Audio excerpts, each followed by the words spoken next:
Hello, welcome. We're here today with Dr. Emmett Miller, who's an old friend, an old business associate, and a true pioneer in mind-body medicine.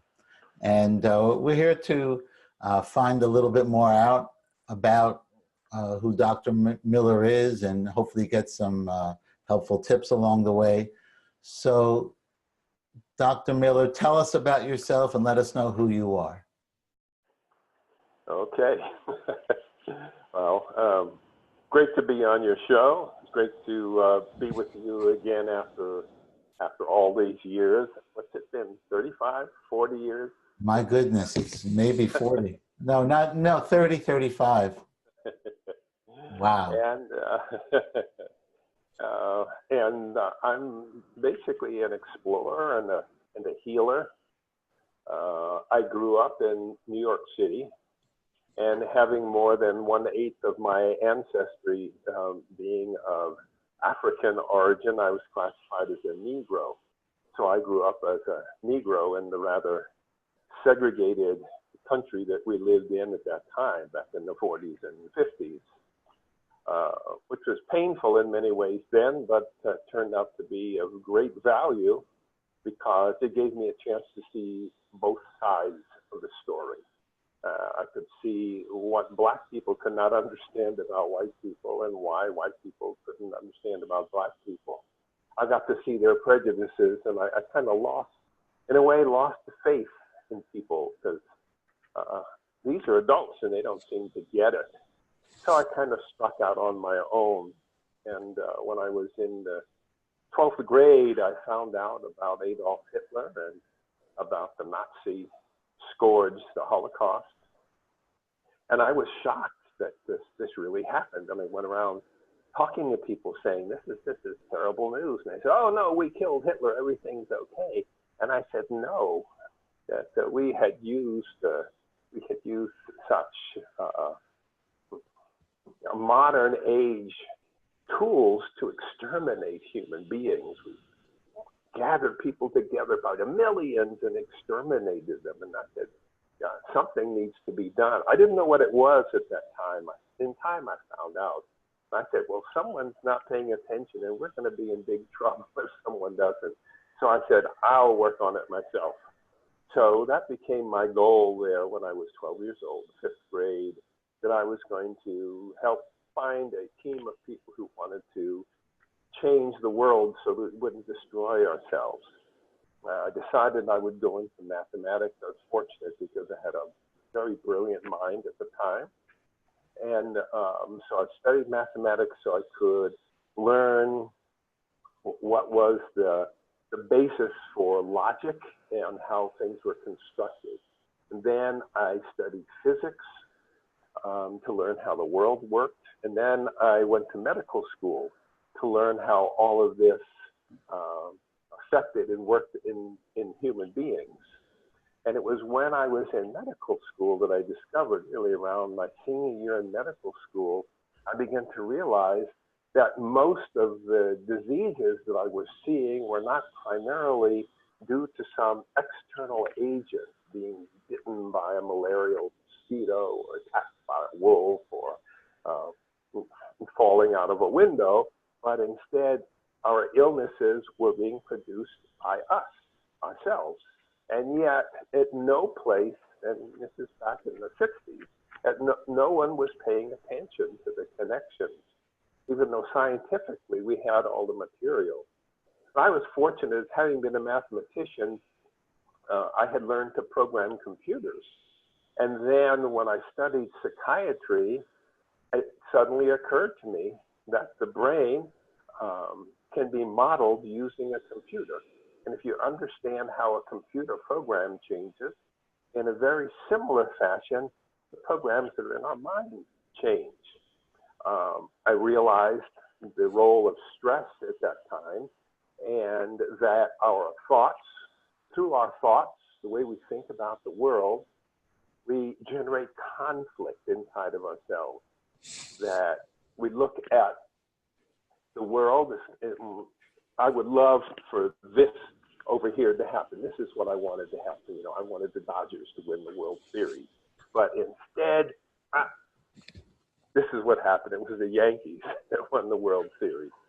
So there's two different thoughts in my mind, what I wanted and what happened. There's a conflict between the two of them. That produces what we call cognitive dissonance. Cognitive dissonance is translated by the monkey mind, the paleocortex, the limbic system, as a life or death conflict. And therefore, I'm thrown into an emotional state. And maybe that is frustration. What can I do? Or maybe I feel terrible. Maybe I'm really depressed, or maybe I'm afraid that all the guys are going to tease me at school because they're all Yankees fans. So all of these emotions come up. The emotions then and cognitive dissonance create inside stress, which is like friction. The stress in turn produces chemicals. The stress, of course, comes because the paleocortex, the monkey mind, the limbic system, thinks this is a life or death conflict that's going on here. If the Dodgers don't win, we're going to die. We've got to do something about it. So it pumps cortisone and all of these chemicals into the bloodstream, which then go about dissolving the organs of the body to turn them into glucose so that we can survive over the next 13 seconds because it thinks that a saber-toothed tiger is attacking us. As our organs begin to dissolve, sooner or later, one organ or organ system begins to break down. And then we call that a heart attack, or we call it high blood pressure, or we call it cancer, or we call it ulcerative colitis, And there it is. It was just simply laid out, and this was fantastic. And I said, this is what I'm interested in doing. And then I ran into a doctor, this is in 1970, who was practicing clinical hypnosis. And when he was doing surgery, he would just induce hypnosis and cut people open, do the surgery he needed to do, while they kind of calmly chatted away. I said, what is going on? He did surgery with no anesthesia? No anesthesia, right. And people who would have outbreaks of poison oak, and he would induce hypnosis, and within 2 or 3 hours, it was like 1/10 of what it had been. I saw people who had enormous anxiety about something, stage fright, be hypnotized, and in 10 minutes, they calmly walk on stage. And I said, I need to learn what this is. So he took me home into his living room, and he induced a state of hypnosis in me. And as he did, I began to laugh. And what happened? Did he make, I have a question. Did he make you a Yankee fan, or what did he do? No, you can't make a person do anything against their will. No way. Okay. It's Duke Snyder and Roy Campanella and Jackie Robinson. I'm sorry to disturb you, but why Brooklyn? That's where I was born. I could hear him cheering at Emmett Field every time Duke Snyder hit a home run. Oh, you were that close to, wow, very nice. I was that close. We were one of the first people in the neighborhood to have a television, a little tiny thing like that. There's little black and white people were playing baseball. After about 2 or 3 years, they took me to an actual baseball game, and I was shocked because it was all green. And they were all colors. It was like, whoa, I thought I knew baseball. Anyway, in the midst of this hypnotic experience, I laughed for about 5 minutes because I realized that the tool of hypnosis placed the mind into a programming mode. That in state of hypnosis, all of the things that keep us fixed on seeing the world in a certain way are relaxed temporarily. And then you can give a suggestion, which is to create a picture in the person's mind. In other words, in a few moments, you'll be going out on stage. You'll find that you're going to be totally comfortable and totally relaxed. You understand that you're safe.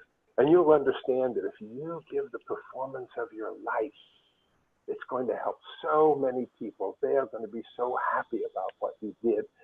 And that all you can think about is how wonderful it's going to be. And nod your head when you know that this is what's going to happen. And the person nods their head and say, okay, I'm going to count 1, 2, 3 and snap my fingers, and you're going to go out there and give it to them.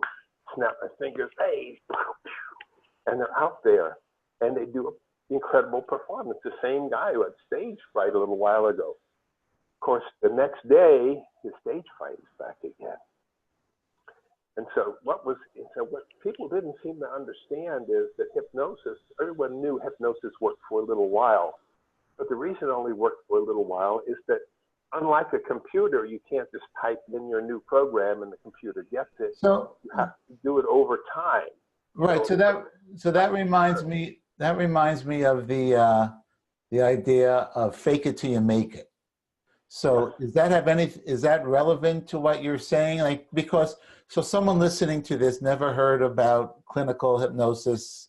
They could get one of your tapes or one of your recordings, or they can find a local hypnotist, or even get any kind of guided imagery relaxation download or app. But so how does that, is it a muscle that you have to build up so you can access it again? So how does that work? Well, hypnosis is the field of scientific hypnosis is a set of tools which allows us to change our state of mind. And when you are afraid of something, you're in a different state from when you love it. You see someone coming and you think it's a bad guy, and you feel fear. And you realize this isn't a bad guy. This is your uncle that you haven't seen for 5 years that you love. You change instantly. The world didn't change, but your state of mind changed. Well, the tools of hypnosis are shifting a person's state of mind. So if you're going to go out and give a speech, I might want you feeling relaxed and enthusiastic. If you're going to go out on a date, then you might want to be in a state of mind in which you feel amorous and receptive. If you are going to study, you might want to be in a state of mind in which you really drink in thoughts like this and learn very quickly. So what I realized was, by studying the time, I was fortunate because I went down to Esalen Institute, and I was working at Esalen Institute for a number of years, and I realized that we had these tools of hypnosis, of meditation and of mindfulness, which had just come over from the East. And it's virtually the same state of mind, whether you're in hypnosis, if it's meditation, if it's deep relaxation, or if it's prayer. When your mind is quiet and you feel safe and calm, that's the state of mind that people need to go into. And what is that? I find it fascinating. Excuse me, but what's the science behind that? When someone is, so there's all this building body of research that, you know, I keep referring to. Anderson Cooper was on 60 Minutes at the Center for Mindfulness Research Lab, and it was a neurofeedback system, and he's wearing this brain tracking device, and he's just firing away, and then all of a sudden the leader of the process says, okay, now, and he became a big meditator, and he went into meditation, and all of a sudden, like, the Christmas tree lights go away and everything changes, and it's not like a special effect, it's really science. Yes. Yeah, the science of the last 15 or 20 years has made it very clear what's happening at those times. Again, basically we have these two levels of the mind. There's what they say, the brain has three parts. There's the reptilian brain that kind of keeps your blood pressure and your blood sugar and so forth operating. This is way out of your conscious control. There's a medium mind, the mind that's in the middle, which is called the limbic system. It's called paleocortex, because it's the same thing that virtually all mammals have, the paleomammalian cortex. And it learns automatic things, you know, how to walk, how to read. You don't read A-P-P-L-E. apple. No, you just look at it and it hits you. Okay. That's the paleo-mammalian cortex has learned to read by your focusing. It's also the paleo-mammalian cortex has what's called the amygdala, which is a little organ that's located in the center of the brain right there. And that is the fight or flight mechanism. That's the place all of our emotions come from. Because if you're an animal, if you're a squirrel or a horse, you've got to be alert at all times if you're going to stay alive. Those that weren't alert, they died. And that part of the brain, when it believes that there's something dangerous, when it believes there's a conflict, when it feels when there's a cognitive dissonance at the higher level, triggers the same thing, it goes into fight or flight, in which you feel fear, you feel anxiety, you feel anger, you feel all of these kinds of things. And it's there to either make us fight off the thing that's about to kill us or run away. So that part of the brain is what has been dominant for the last 500,000, million and a half years or so. But now in the world that we live in, we're not dealing with those kinds of threats. Instead, we're dealing with something like, whether to take on a 30-year mortgage, whether to buy this car, whether to marry this person and take the risk that you're going to be with them forever, and on and on, or whether you can make it through the green light before it turns red. So these are the things that we're dealing with, social challenges. They're not life or death, but this part of the brain thinks they are life or death.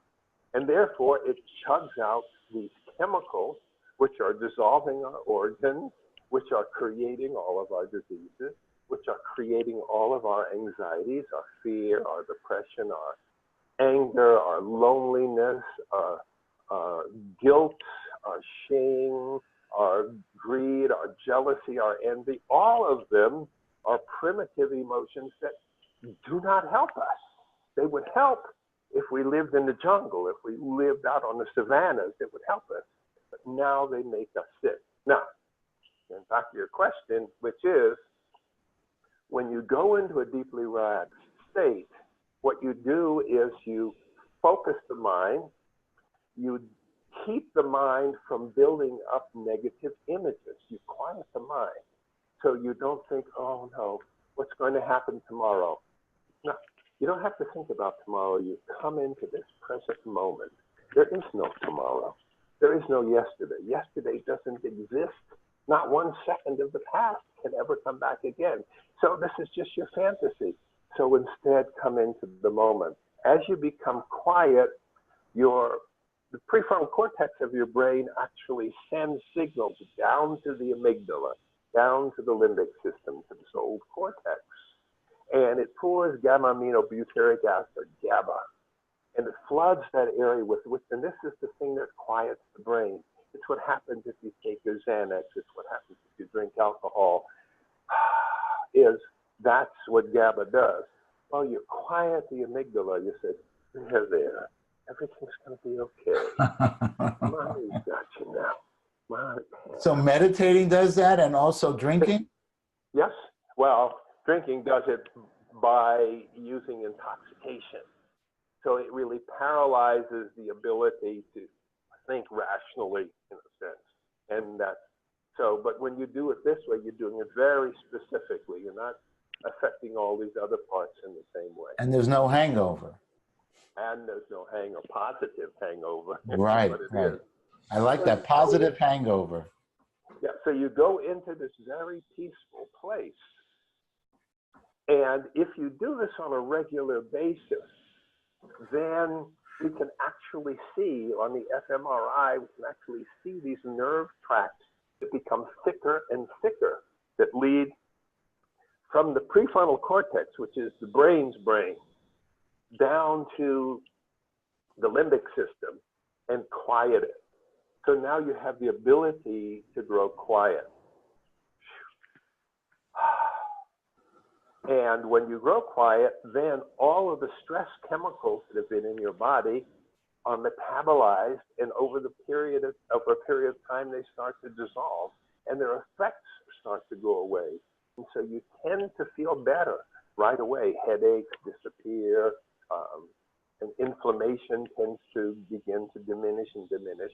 And if you do this on a regular basis, then this is a wonderful way of managing stress.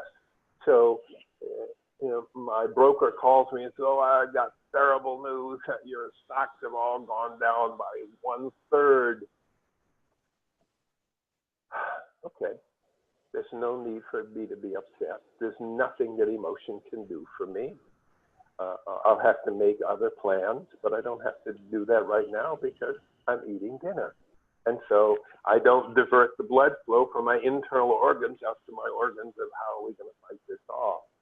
And maybe a half hour later, he called back and says, "I'm sorry, I didn't mean that call. Actually, your stocks went up by 1/3.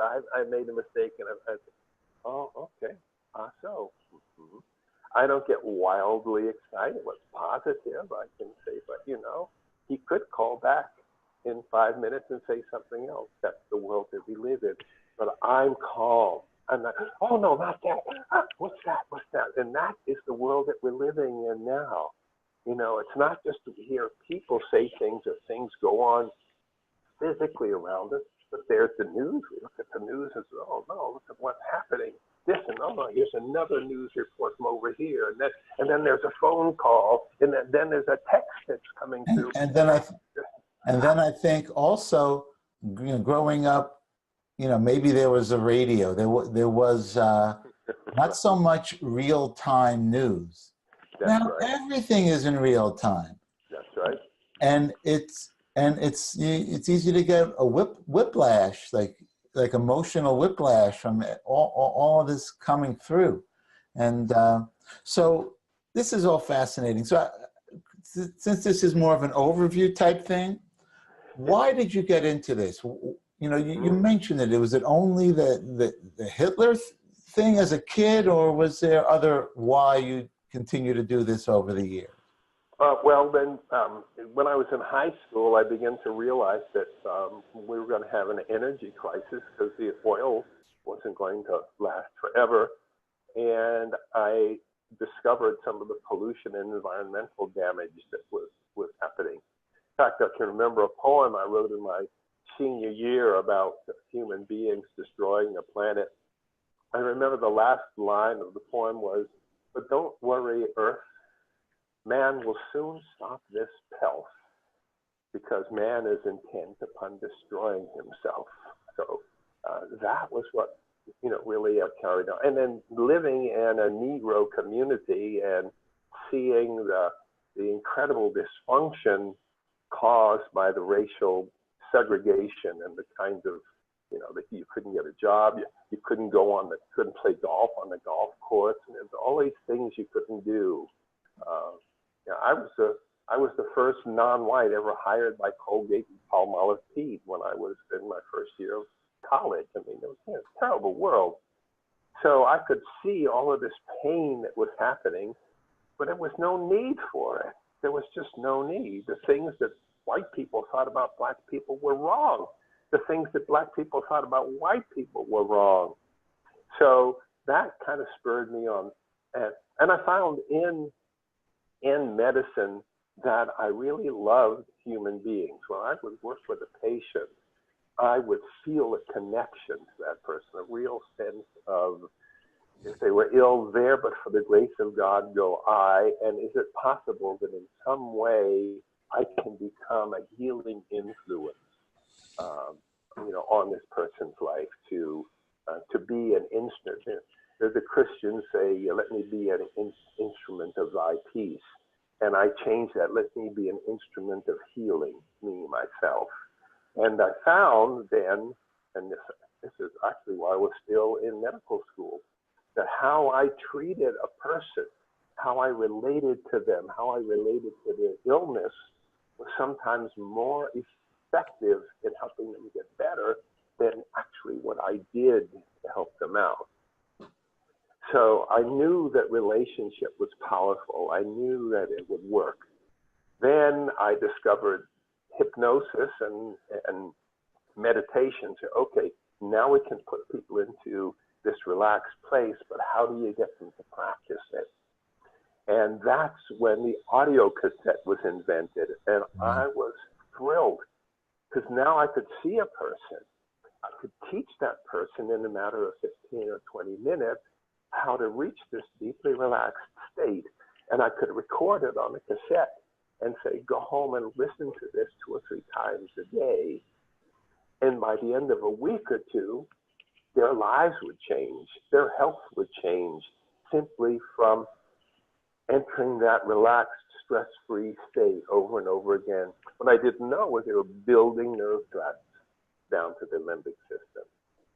Wow. So that's the first tool I discovered, is reaching that state of relaxation and having the cassettes to do that. And then the second is, once you're there, now you can use your imagination. And this is the most remarkable piece of it, is we have an incredible imagination.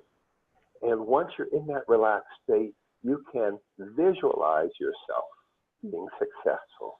You can visualize yourself as being healthy. You create an image in your mind of something that you want.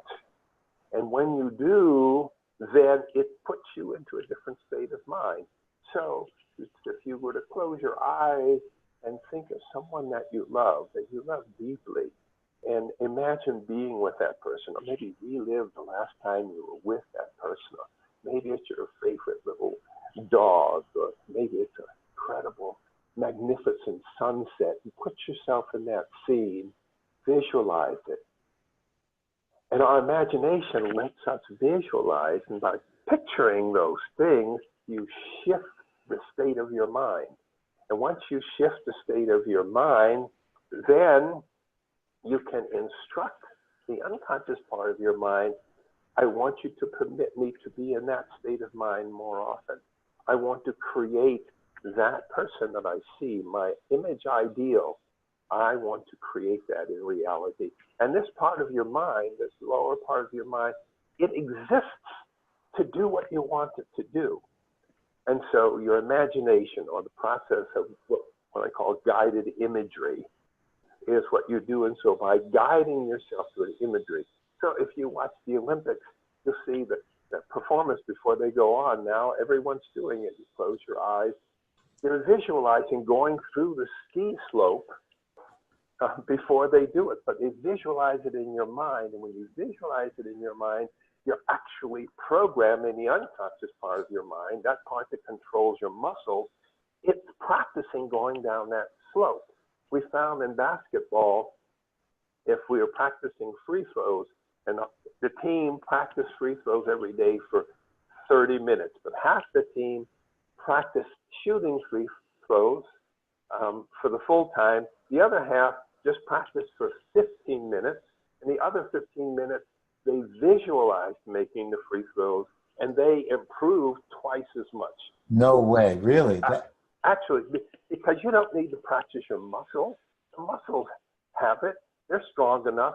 But what you need to rejigger is those internal neural connections. I love that. You know, I have, we're kind of a basketball house.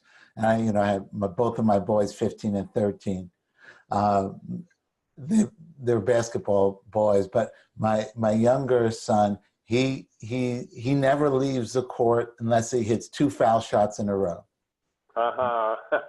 And he's got such stick-to-itiveness that he, I don't know, a few weeks ago during the summer, he went through, he hit a wall, like the 4-minute mile and Bannister. He hit a wall of 16 straight 3 throws.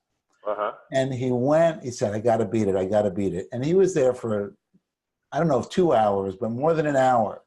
And then he broke through and hit 26 after like almost, and it was like, but it's, and I think he does some visualization, but I'm gonna definitely tell him that tip, which brings me to my next. So before his next game, right, have him sit down, close his eyes, come into the present moment, and become aware of how much he wants to do well in the upcoming game. Don't think about how, just think of how good it feels or how wonderful it would be to do well. Now go back and imagine hitting those 26 free throws and remember how you felt when you hit number 23. Whoa. Number 24. Whoa. Number 20. Whoa. 26. Feel that and let that feeling go to every cell in your body. Wow. And now I want you to imagine you're playing the game and you know that guy you're going to be guarding out there. Imagine yourself just shooting over him and feeling that same feeling. And let me know when you feel it. Okay, I feel it. Great. Now go out there and give it to him. That's what you do. It's simple. Wow. So that actually, you know, part of what we're doing in this podcast is how do we take these, you know, science and limbic brain and all this, it's all heady stuff. And I love that stuff, but we're also, so what can, besides my son, you know, what can you do in real life if we don't have access to one of your tapes or recordings or, you know, how does that boil down? I know my son is an example of that, but, you know, how does that trickle down to street level? Well, if you don't have access to one of my recordings, just go to betterlisten.com. Right. Download one of them. Right. But if you can't do that, we'll probably find a way to let people have something for free here, so they don't have to buy it.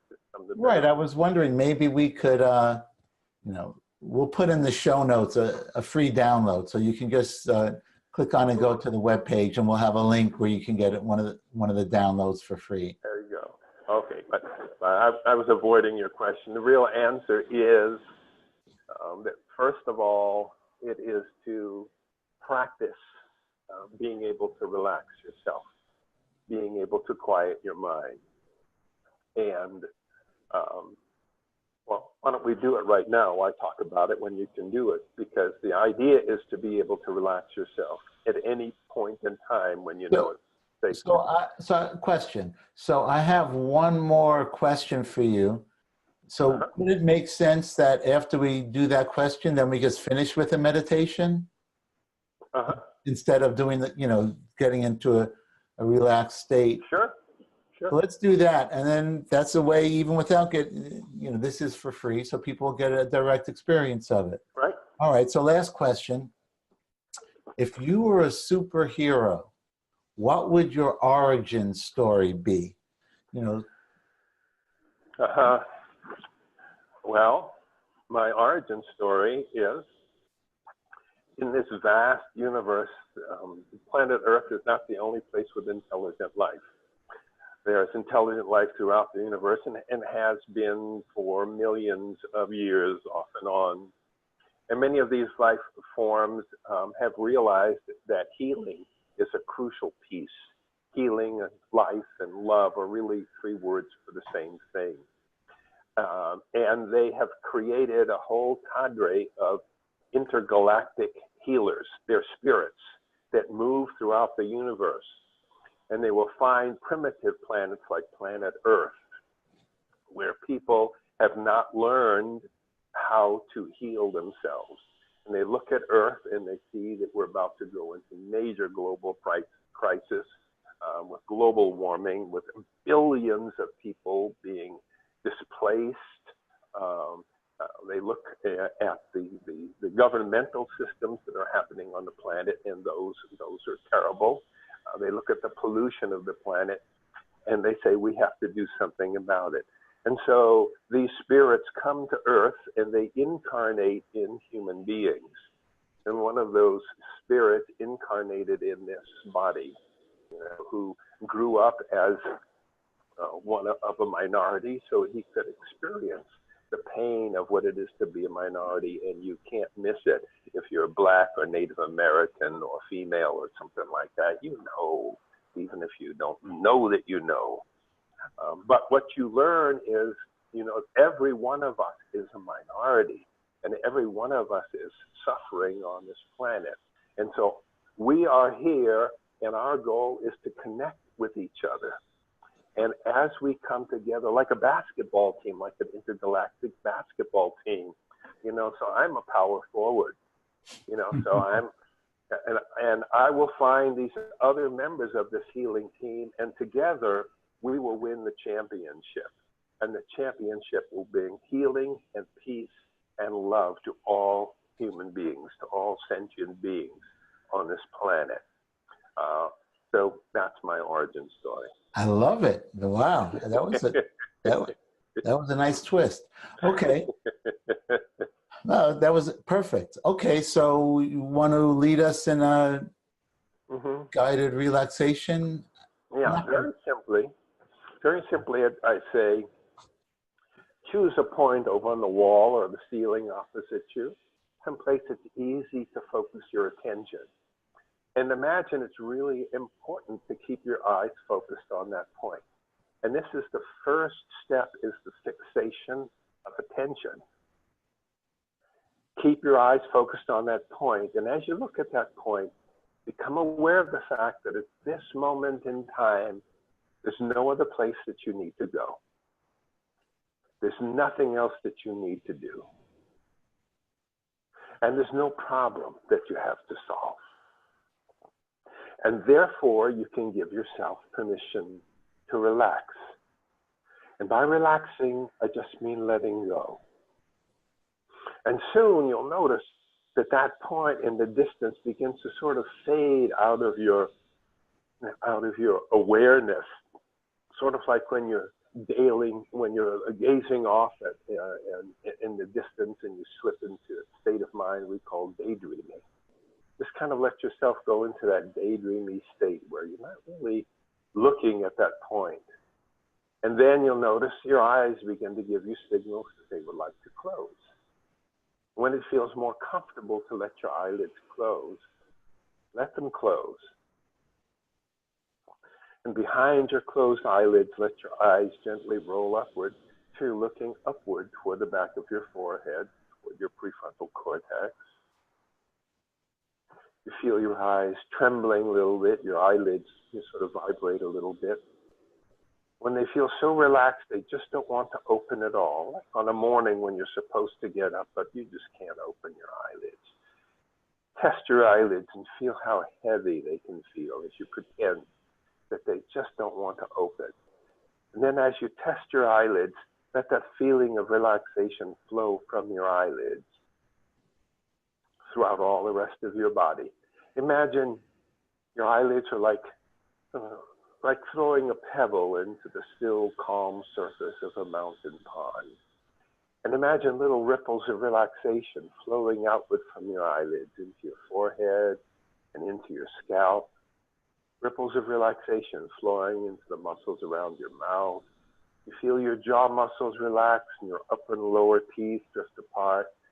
Your neck relaxes and your shoulders kind of sag a little bit. Let the relaxation flow down into your arms and your elbows, through your forearms and your wrists and your hands. When that relaxation reaches the tips of your fingers, you feel a little tingling in the tips of your fingers. Or maybe it's a heavy feeling or a warmth. And take a deep breath in and draw the relaxation from your fingertips up through your arms into the center of your chest. And then as you let that breath out, let it be a feeling of letting go completely. And stop breathing and let the air do the breathing for you. Just as it does when you're deeply asleep at night, the air flows in and then there's a letting go. With each breath out, think to yourself the words, "It breathes me." And let yourself sink into that little pause after you breathe out and before the next breath begins itself. And as the next breath begins itself, feel as if you're breathing in pure white light relaxation that flows into your body, relaxing your chest and your back, your abdomen. Let that relaxation flow down through your pelvis, and your legs, and your ankles, and your feet, right down to the tips of your toes. More and more relaxed with each breath. Good. And take a moment to notice how comfortable you feel. And when your body relaxes, You become more aware of the unnecessary thoughts that enter your mind. Right now, you don't need to think anything. There's nothing you have to figure out. The unnecessary thoughts that come from your mind, just your monkey mind thinking that you've got to run away from something or struggle with something, but you don't. You're in a safe place right now. Whenever an unnecessary thought comes along, you can let it go. And by unnecessary thoughts, I mean like doubts or questions or judgments or thoughts about the past or thoughts about the future. Whenever an unnecessary thought comes along, imagine that unnecessary thought is like words written on the blackboard in your mind's eye. And remember the relaxation in your eyelids. And as you gently test your eyelids, imagine you're drawing a wet eraser across your mental blackboard, erasing the unnecessary thought and sending another wave of relaxation flowing from your eyelids throughout all the rest of your body. A warm wave of peace and calm flowing through every cell of your being, all the way down and right out through the palms of your hands and right out through the soles of your feet. And if that same unnecessary thought or any other unnecessary thought comes along, simply repeat this process. Each time you do, you're strengthening a very, very important reflex, like a muscle inside yourself. Because any time your mind begins to think about something and you know those thoughts are not helpful to you, you can let them go. When you begin to develop emotions which are not useful to you, you can let them go in the same way. And instead of focusing on the negative fantasy, turn to your imagination and imagine that you're floating on a magic carpet, floating through space and time, totally at peace, floating to a very pleasant place, taking a journey to a place you've been before that's been beautiful, relaxing and peaceful and calm, someplace far, far away from anything that could ever disturb you. Or maybe a place that you've always dreamed of going. Maybe a beautiful tropical beach, a beautiful blue sky with puffy white clouds, and waves coming in toward the shore, breaking on the shore, sweeping up across the sand, and maybe feel the cool water as it covers your bare feet, walking on the sand. The fragrance of tropical flowers, gentle breezes, peaceful feelings, or whatever other place might be useful, interesting to you. Could be a garden, could be watching a sunset from the top of a mountain. Put yourself in that scene.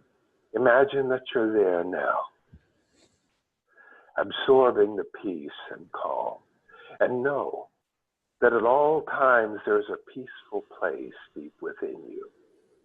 And that when you can access this deeper place within you, you can find the wisdom within your being.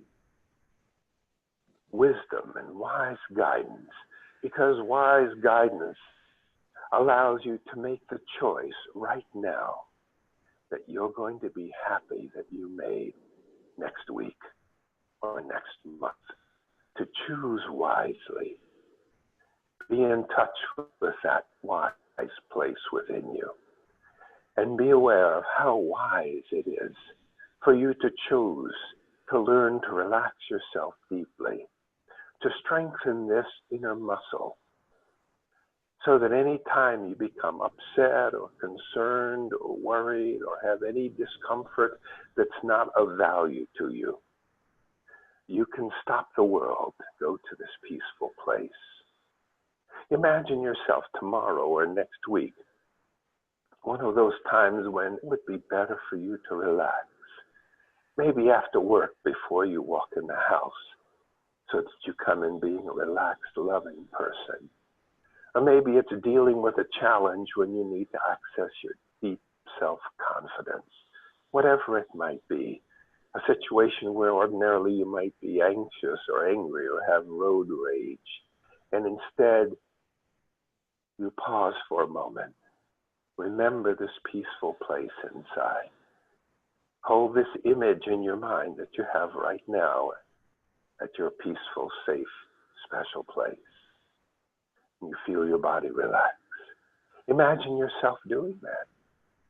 Picture yourself being the person you really want to be. Because each time you picture yourself the way you really want to be, you become more and more this person, because this is the person you really are down deep inside.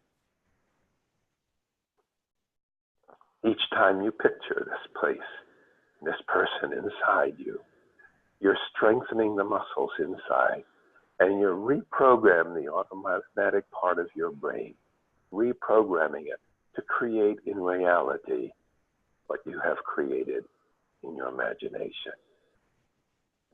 Now in a moment, I'm going to count from 1 to 3. I'm not going to snap my fingers, but if you like, you can come back to feeling wide awake, more aware of the space around you. But as you do, bring back the relaxation.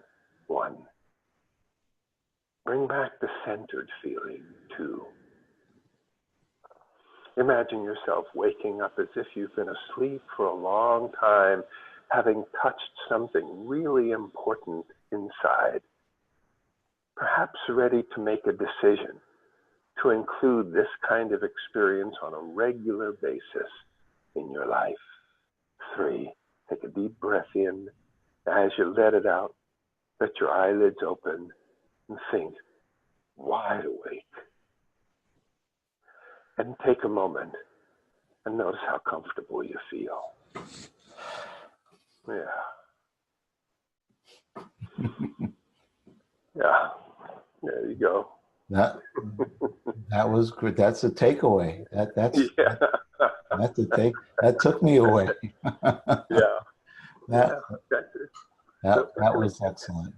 An example, and there are different modes of doing that that work for people. For some people who have a deep religious commitment, I remember one time when I needed to work with a young girl who had to go through plastic surgery. She was a young Hispanic girl, and I said to her, "What school do you go to?" And she says, "I go to St. Timothy's." And I say, "Is there a statue around there that you really like?" And she says, "Oh yeah." She says, "There's a statue of the Virgin Mary over a fountain in the front of the school." She says, "I just love to sit and look at that statue." I said, "Okay, close your eyes, and I want you to visualize that statue, and imagine that you're looking at the Mother Mary, and imagine that as you're looking at her, that there's a beam of light that comes from her and surrounds you. And as long as you let that beam surround you, nothing can disturb you. Nothing can harm you. Your body feels completely peaceful and numb. And even as a surgeon begins to work on your face, you'll feel touch, but you won't feel any discomfort. You'll just feel Mary's love entering your body. And so depending upon what a person's beliefs are, and we all have beliefs. We all have beliefs, and we all have this imagination. We don't know that we have the imagination. It's been taken away. You go to the movies and you watch Born, or whoever your hero is, go through whatever the story is, and your heart beats faster as you see Princess Leia may be slain, or you feel excited when the Jedi's come out, or whatever it is. You're going through all these emotions because your deeper mind thinks that's true. It thinks that's what's going on. It doesn't realize that these are just images on a screen. They're not even people. And the people that those were photographs of were just phonies. They were actors and actresses reading a script written by a person who didn't even believe it. And yet your unconscious mind is believing it, and you're excited.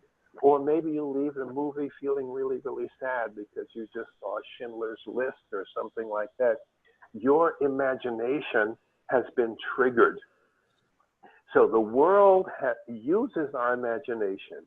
Your computer, your cell phone, your television, your political leaders use your imagination, but they're using it for their benefit, not for your benefit. And so what we're doing is teaching people how to use their own imagination, how to use it in the state of deep relaxation, and how to use it to program into their mind what they want to take place in their lives. It's really that simple. And by going into it, by learning the tools, you adapt those tools to yourself. And so I can, in my mind, I'll visualize, if I have to give a lecture, if I take a big audience or something like that, and maybe I'll visualize the universe, and maybe I'll see these spirits swirling together, and I'll see them coming into this body on the earth, and I'll see this boy that I was, and I'll see the way that I suffered, and I'll see the way that I transcended that suffering. I see myself winning my scholarships. I see myself playing basketball on my college team. I see myself becoming a physician, and I see us beginning to bring into the world a whole new way of living and transforming our lives into lives of health and love and beauty. And it works for me. It may not work for somebody else, but maybe you'll visualize yourself as being Barbie. Maybe if you love Barbie and you love that pony she had, that could be a starting point. But where do you want to go from there? Because that's all in the past. Now let's create the future. What do we want to do next? So that's basically been the essence of my work for 50 years, is learning to do it better and better. Wow, that was brilliant. That was well said, well put, and thanks so much. That was a great spending time learning more about you and sharing some, I think, a lot of amazing things. And correct me if I'm wrong, but if people want to find out more about you, they can go to drmiller.com. Yeah, drmiller.com. Perfect. All right. So thanks so much, drmiller.com. And no, Dr. Miller, Emmett. And we'll see you next time. Okay. Bye. Thank you, Steve. Yeah, and keep up the good work. I'm looking forward to you doing great things in the future. Amen. All right. I like it. Thanks.